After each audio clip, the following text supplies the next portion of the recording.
u sheegay maxamed cabdi geelo oo ahaa taliye ka tirsanaan jiray ciidamada Puntland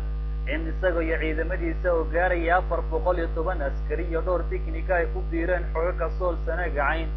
ciidamadan ku biiray ayaa waxay fariisan ku lahaayeen magaalada Tukarraq ee gobolka Sool iyadoo xaflad ay ugu biirayeen oo ay ka soo qayb galeen mas'uuliyiin cuqaal iyo odayaalba lagu qabtay magaalada Tukarraq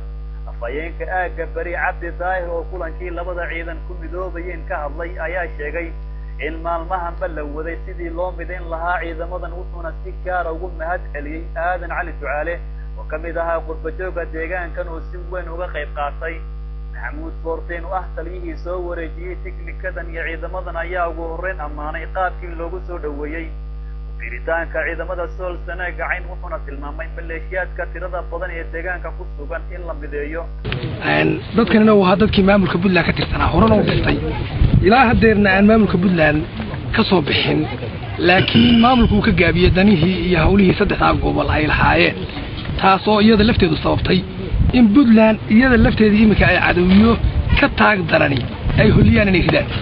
taana anagu waxay noo muuqataa noo arkaynaa ka gaabintii ay dawladdu ka gaabisay midaynta ciidamada dalka jooga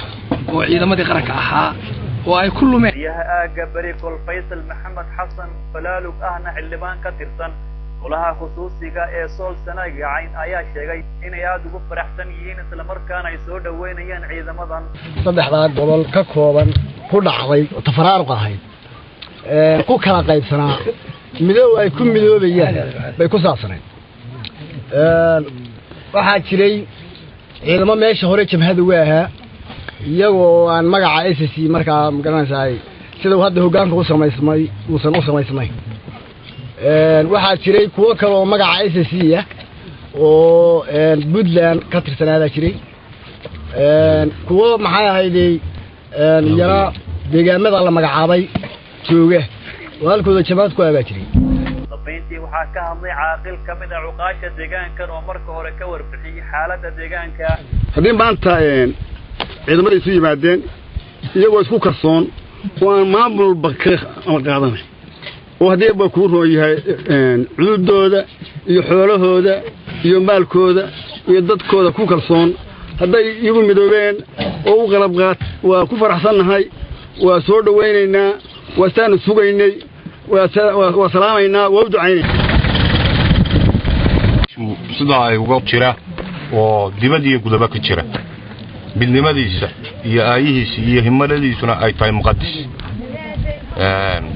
waxaan mahadnaq u soo jeedinayaa shacabka SSC galiya dibadda gaar ahaan dadkii juhdigii badan aad ugu faraxsanahay ladan ballaaran oo la isugu yimid aad baan ugu faraxsanahay hadaan nahay ergada xuddan ka nimi hadii aan ka warrano dadkii aanu ka nimi waa dad aan waxba idin ka dambeynay saad yeeshaan bay ku waa dad u baahan waa dad diyaara waa dad naf iyo maal iyo hub iyo ciidan inta bay la diyaara hadii aad ayaama ka bacdi wax yar baa ka dambeysay inta halkan ay ku iman lahaayeen inta waxaan uga gudbayaa ciidamadan midoobay oo markii hore dadka wada dhashay ahaa oo ku haleynayay maamulkooda iyo dalkooda maamulkoodii ku haleynayay oo ka quustay oo gartay maanta inay cidna u maqnay ceelna u qodnay aad baan u soo dhaweynaynaa isu nimaadno oo midowno ilaahay qadartiisa maanta dhacday ilaahay baan ku mahadinaynaa waxaanu diyaar u nahay oo u midownay xornimada saddexda gobol ee SSC ay ka kooban tahay in aanu ka ficino cadowga jooga hadda muddada joogay ilaahayna waxaan ka rajaynayaa si dhaqsaa in aanu uga ficino salaamaya dhammaan bulshada ka soo qayb gashay xafladatan lagu qabanqaabinayay midowga ciidamada